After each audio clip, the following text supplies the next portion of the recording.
పరిసరాలు పరిశుభ్రంగా ఉంటే ఆహ్లాదకరంగా ఆనందంగా ఉంటుందని ఉమ్మడి పశ్చిమ గోదావరి జిల్లా ప్రధాన న్యాయమూర్తి పురుషోత్తం కుమార్ అన్నారు. హైకోర్టు ఉత్తర్వుల మేరకు ఏలూరు జిల్లా కోర్టు ఆవరణలో క్లీన్ అండ్ గ్రీన్ కార్యక్రమాన్ని శనివారం ఉదయం నిర్వహించారు. ఈ కార్యక్రమంలో జిల్లా ప్రధాన న్యాయమూర్తి పురుషోత్తం కుమార్తో పాటు న్యాయమూర్తులు, కోర్టు సిబ్బంది, న్యాయవాద గుమస్తాలు పాల్గొన్నారు. కోర్టు ఆవరణలోని పిచ్చి మొక్కలను, చెత్తా చెదారాన్ని తొలగించారు. జిల్లా ప్రధాన న్యాయమూర్తి పురుషోత్తం కుమార్ స్వయంగా కట్టర్ మిషన్తో గడ్డిని మొక్కలను తొలగించారు. ఈ సందర్భంగా ఆయన మాట్లాడుతూ కోర్టుకు వచ్చే న్యాయమూర్తులు, న్యాయవాదులు, కక్షిదారులకు ఆహ్లాదకరమైన వాతావరణం కల్పించడానికి తామంతా పరిసరాల పరిశుభ్రత, పచ్చదనం కార్యక్రమాన్ని నిర్వహిస్తున్నామని అన్నారు.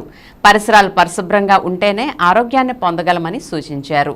ఎన్నో సమస్యలతో కోర్టులకు వచ్చేవారు ఇక్కడ వాతావరణంతో వారి మానసిక ప్రశాంతతతో పాటు చక్కటి ఆహ్లాదకరంగా ఉండే విధంగా పచ్చదనంతో కూడిన మొక్కలను ఏర్పాటు చేయనున్నట్లు వెల్లడించారు. ఈ కార్యక్రమంలో ఏలూరు బార్ అధ్యక్షులు కోనే సీతారాం, ఉపాధ్యక్షులు మాండ్రు రాజేంద్ర, గవర్నమెంట్ ప్లేడర్ బీజే రెడ్డి, పలువురు న్యాయవాదులు, న్యాయమూర్తులు, కోర్టు సిబ్బంది పాల్గొన్నారు. ఏం చెప్పమంటారు, వేరే కోర్ట్స్ అన్నీ కూడా పబ్లిక్ యాక్సెస్ కోసం ఉన్నాయి. మళ్ళీ వచ్చే కక్షిదారులకు కానీ, న్యాయమూర్తులకు కానీ, అడ్వకేట్స్ కానీ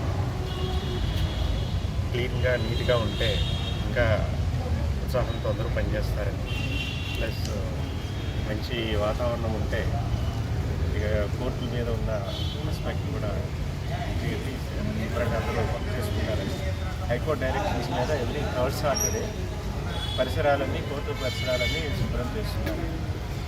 దీంట్లో అందరూ పార్టిసిపేట్ చేస్తున్నారు. స్టాఫ్, ఆఫీసర్స్, అడ్వకేట్ క్లర్క్స్ అందరూ వాళ్ళందరి సహాయ సహకారంతో లాస్ట్ 3 months నుంచి ఎవ్రీ మంత్ ప్రాక్టీస్ చేస్తూ ఉన్నాం. చాలా వరకు ఇంప్రూవ్ అయ్యింది. అన్నీ మన శుభ్రమైన పరిశుభ్రంగా ఉంచుకోవడం మన అవసరం కాబట్టి అది అందరూ చేయాలని కోరుకుంటున్నాం. Thank you.